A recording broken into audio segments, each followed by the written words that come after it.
7h, 10h sur Radio Courtoisie, suivez la ligne droite. On va quand même parler de choses sérieuses, on va parler du camarade Bayrou. Je suis allé voir sa fiche Wikipédia hier, et il y avait une notice sur son positionnement politique, et il y avait marqué que ça manquait de données en fait. Voilà, donc oui, bien sûr, c'est vrai, génial. mais vous n'avez jamais menti, Maud. Et donc le camarade Bayrou, qui est né en 1951, et donc qui est dans la vie politique depuis un temps raisonnable, au bout de plusieurs dizaines d'années d'exercice, n'a pas réussi à expliquer d'une manière suffisamment claire quel était son positionnement. Et donc il y a 3 lignes. D'abord pour nous expliquer qu'on manque de données, ensuite pour nous expliquer qu'il est de centre-gauche. D'accord. Et donc en tant que personne du centre-gauche, depuis des années, il ne sert qu'à une chose, c'est à pourrir la vie de ses alliés, en fait. Donc voilà, Sarkozy croyait qu'il avait fait une suffisamment grande ouverture à gauche. Du coup, Bayrou a appelé à voter Hollande. Hollande, qui lui est plus habile politique que beaucoup de gens, n'a jamais considéré qu'il fallait soutenir Bayrou. Bayrou s'est donc jeté avec bonheur dans les bras de Macron. Un député du Morbihan, un député MoDem, a expliqué que sans Bayrou, il n'y aurait jamais eu la merveilleuse surprise de l'élection de Macron. Ah d'accord, quand même. Je cite à peu près exactement, c'était sur France Télévisions. Et effectivement, alors, j'espère que tout le monde se souviendra en 2027 que sans Bayrou, il n'y aurait jamais eu la merveilleuse surprise de Macron. J'espère qu'on saura tous récompenser François Bayrou de cette merveilleuse surprise et de tout le bonheur qu'elle nous a apporté. Et donc voilà que le camarade Bayrou, hier, a secoué la Macronie, avant-hier, pardon, a fait trembler le temple, tel un Samson ayant brusquement retrouvé sa chevelure.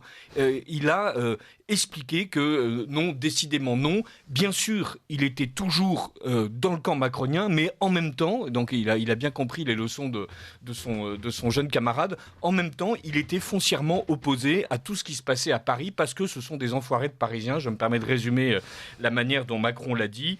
Il a expliqué en fait qu'il voulait être du côté de la France d'en bas qui se bat, et non pas du côté de la France d'en haut qui les bat. Enfin non, il n'a pas dit que la France d'en haut battait ceux d'en bas, il a dit que la France d'en haut décidait. Mais enfin, on comprenait bien ce que ça voulait dire. Et d'une manière générale, donc le commissaire au plan, vous savez qu'il est commissaire au plan gratuitement. Hein. Donc voilà, donc il est né en 1951, et, il va avoir 73 ans. C'est quasiment l'âge de Brigitte Macron. Donc, normalement, ça aurait dû faire en sorte que lui et Emmanuel s'entendent encore mieux, mais bon, voilà, non, visiblement, ça n'a pas suffi. Et il a expliqué donc que d'une manière générale, il y avait beaucoup trop de Parisiens, beaucoup trop de RPR. Il parle encore de RPR. Enfin, voilà, c'est un homme d'un peu de l'ancien temps. Il n'a pas tout compris. Nous-mêmes, on a du mal à comprendre ce qui s'est passé au RPR depuis quelques années, mais d'une manière générale, voici que François Bayrou donc a considéré que il y avait beaucoup trop de Parisiens, beaucoup trop de jeunes, beaucoup trop de technocrates, et qu'on aurait dû avoir quelque chose de beaucoup plus représentatif. Et donc, et qui est-ce qui est représentatif en France ? Le maire de Pau. Voilà. S'il y a une personne qui est capable de représenter tous les Français, de Dunkerque jusqu'à Marseille et de Brest jusqu'à Strasbourg, c'est le maire de Pau. Et le maire de Pau et sa magnifique carrière politique, on en parlait hier, Maud, on était stupéfait de l'ensemble des choses qu'il avait accomplies, et notamment du fait qu'il était totalement légitime qu'il devienne au pouvoir, puisqu'il a été ministre de l'Éducation nationale en 1993, donc il y a 30 ans. Ah oui. Et donc, c'est important quand même. Voilà, alors, on nous dit, on va nommer Gabriel Attal, qui est dans la roue de la Macronie depuis qu'il est au berceau, et alors que ce mec-là n'a aucune compétence, alors que moi, dit François Bayrou, et il le dit pas, il le fait dire par les autres, moi j'ai été ministre de l'Éducation nationale en 1993, et tout le monde se souvient que je n'ai rigoureusement rien fait. Et donc, quel autre ministre de la Ve République peut s'enorgueillir d'avoir été à ce point-là aussi transparent, aussi neutre, aussi tiède, aussi mou, aussi consensuel, et alors que, évidemment, Gabriel Attal, lui, en 6 mois, il a lancé des mesurettes qui ne servent à rien par rapport à l'état lamentable de l'éducation nationale en France, mais il avait réussi à impulser une espèce de dynamique, comme on dit dans les ministères, voilà, l'abaya, l'uniforme, le redoublement, les classes d'empathie, enfin, voilà. Bon, alors les classes d'empathie, Bayrou, il avait pas suivi, donc lui, il était là-dessus, mais zéro empathie avec Gabriel.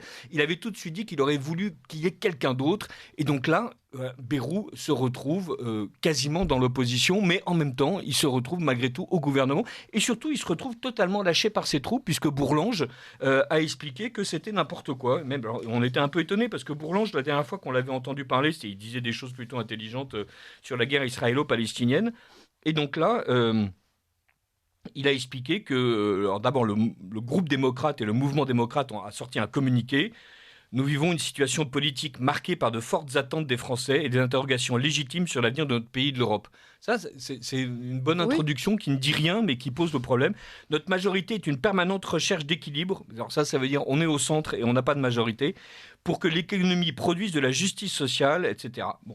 François Bayrou a rappelé cet impératif vigilant, tout en confirmant que le MoDem devait rester pleinement dans la majorité. Nous assumons notre rôle de vigie. Voilà, ce sont des vigies, le groupe démocrate. Voilà. Bon, alors Bourlange, lui, il a dit ça un peu différemment. Le MoDem est en pleine incohérence. François Bayrou a décidé, sans concertation avec personne, d'afficher un désaccord de fond avec la majorité présidentielle, tout en recommandant aux députés de rester à bord et de participer au gouvernement. Point d'exclamation. Vous employez le bon ton, là. Mais oui, mais Bourlange, on le sent vénère, parce que lui, en même temps, il n'est pas d'accord. Voilà, soit t'es dedans, soit t'es dehors, tu restes pas au milieu. Personne n'est debout sur le bord de la barque. De toute façon, c'est fragile comme position. Si nous n'étions pas vraiment satisfaits de la place qui nous était proposée, il eût été envisageable de pratiquer le soutien sans participation. Imparfait du subjonctif. Nous sommes en train de choisir l'inverse, la participation sans le soutien. Cela revient à affaiblir dangereusement notre camp, tout en nous discréditant nous-mêmes. C'est politiquement inepte et moralement dégradant. Et là, on se dit, Bayrou, il a peut-être mal joué, en fait. Parce que finalement, à part Jimmy Nain qui explique, la merveilleuse surprise. Alors, en plus, quand on parle de merveilleuse surprise, en France, on c'est toujours un peu... Comment dire, voilà, la dernière fois qu'on avait parlé de surprise, c'était à un moment donné qui était un peu pénible pour les Français. Donc, je ne suis pas absolument certain qu'il ait véritablement choisi le bon mot, quoi. Mais là... Bayrou donc se retrouve lâché par ses troupes. Fesneau, qui est un type sympa, a expliqué depuis 2017, sans faillir, le MoDem est partie prenante de la majorité. En soutien à l'action de Gabriel Attal et d'Emmanuel Macron, il entend poursuivre son travail au service du pays, avec loyauté, sans ambiguïté et avec confiance. Bayrou, au revoir, casse-toi, tu pues. Voilà, maintenant t'es radioactif, on n'en veut plus. Et là, l'autre, il imaginait qu'il était faiseur de roi, quoi. Il imaginait qu'il allait réconcilier la France d'en bas et la France d'en haut, parce que le maire de Pau, c'est un peu le... Alors, Dali disait déjà que Pau était le centre du monde, enfin la gare de Pau. Donc lui, il s'est dit, je suis maire de Pau, je suis pas loin de la gare de Pau. Il y a le film Dali qui vient de sortir. Là, j'ai un coup à jouer. Je vais expliquer que je suis le centre de gravité de la vie politique française. Eh bien non, personne n'en veut. Je ne suis candidat qu'à une seule chose, disait-il, un lien avec le pays dans sa profondeur, pour identifier ce qui va mal et le résoudre.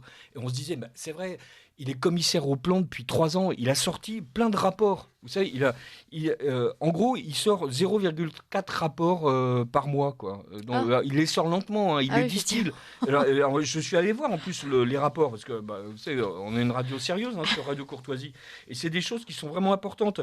Développement de l'aquaculture, enjeu de souveraineté alimentaire. Voilà, ça c'était le 30 novembre 2023. Le 11 octobre, la grande transformation du travail. Alors, à chaque fois, en gros, c'est les sujets qui traînent depuis très très longtemps. Là, ils s'en emparent, mais en bout de course. Du moment, la grande transformation du travail, sortir un truc le 11 octobre 2023, il y a déjà eu la réforme des retraites, mais la bataille du commerce extérieur, donnée 2022, le 9 mai 2023. Alors je vous rassure, le commerce extérieur est nul depuis plusieurs années et depuis que Macron est au pouvoir. De toute façon, il n'y a pas eu une journée de balance positive du commerce extérieur. Nous sommes constamment en déficit. Vieillissement de la société française, réalité et conséquences. Là, je l'ai un peu parcouru. C'est celui du 8 février 2023 qui succédait, à quand les baby-boomers auront 85 ans. Donc on sent qu'il s'est quand même personnellement super investi. Un mec de 72 ans qui t'explique quand les baby-boomers auront 85 ans et vieillissement de la société française, réalité et conséquences. La réalité, c'est qu'il est à côté de la plaque et les conséquences, c'est qu'il va sortir du jeu politique. Maintenant, le seul truc qu'il est capable de faire, c'est de pourrir Macron en 2027. Et il le dit, il le proclame, il explique qu'effectivement, il est là, il est au rendez-vous avec la nation et que, comme toutes les fois précédentes, il compte bien que les Français sauront faire le bon choix. Et le bon choix, c'est de voter Bayrou. Évidemment. Je ne suis pas certain que les gens voteront Bayrou. Et j'en profite pour dire que d'une manière générale, quand les gens votent, ils votent très mal.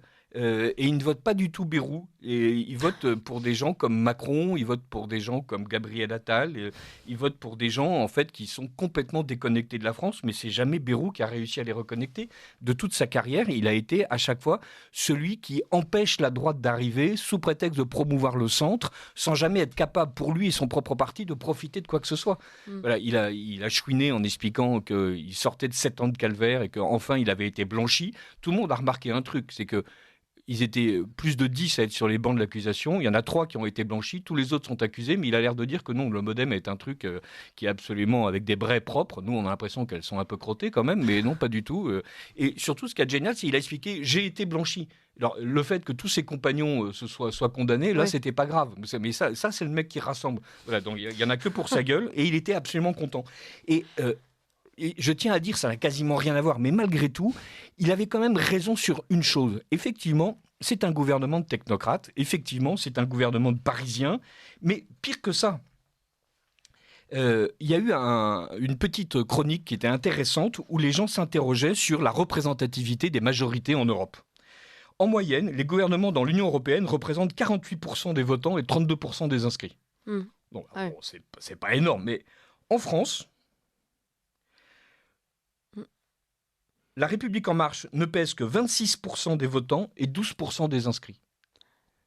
Voilà la démocratie française. Effectivement. Voilà, le parti qui nous gouverne ne représente que 12% des inscrits. Un Français sur 8. Et ce sont ces gens-là qui prétendent nous donner des leçons de démocratie. Et c'est Bayrou, qui ne représente rien, qui a perdu tous ses combats nationaux, qui est en train de nous expliquer que sous prétexte qu'il était ministre de l'Éducation en 1993, ce dont personne ne se souvient, sauf lui, il est capable, lui, de réconcilier la France d'en haut avec la France d'en bas. Eh bien, il a tort. Ah bien, merci Richard de Sesse. Ça, c'était... C'est allé fort. Un petit mot peut-être, il me reste 2-3 minutes, sur Nicole Belloubet, nommée ministre de l'Éducation. Est-ce que vous partagez le propos de Philippe Ballard, député du Rassemblement national, qui estime que c'est le retour de Pape Ndiaye version femme ? Alors, Nicole Belloubet, quand elle a été ministre de la Justice, a été effectivement non seulement inefficace, mais en plus nocive. Donc, alors, je n'aurais pas forcément comparé à Pape Ndiaye, j'aurais comparé Nicole Belloubet à elle-même, ce qui serait déjà... Mais ce qui est intéressant, c'est que prouve que Nicole Belloubet, Pape Ndiaye, ce sont des gens qu'on oublie, en fait. Et donc, on a besoin à chaque fois de dire quel est le dernier ministre nul dont on avait besoin, et on va le comparer. Donc, c'est une espèce de toise permanente. Et donc, c'est vrai qu'il n'y a pas de... Ce qu'il y a de remarquable, c'est surtout que Nicole Belloubet avait remplacé Bayrou à la justice. Ah oui. Voilà, donc Bayrou 2017, hop, il se fait attaquer, donc il démissionne, donc il en prend pour 7 ans, il l'imaginait pas, et Belloubet le remplace, et elle est nulle, et elle finit par partir. Voilà. Et là, donc du coup, on dit, tiens, l'éducation nationale, alors, il a dit, oui, Gabriel, l'éducation nationale, mais je vais faire tout le contraire de ce que tu voulais toi. Et l'autre a dit, non, finalement, je vais prendre Belloubet à l'habitude. Et alors là, lui, il a été un peu surpris. Il n'était pas content. Je crois que ça a fait partie des choses qui ont considéré qu'il y avait une humiliation, pour prendre les mots de Bayrou, qui s'y connaît en matière de couleuvre à avaler. Merci beaucoup, Richard de Sesse. Merci, On Maud. vous retrouve la semaine prochaine à la même heure.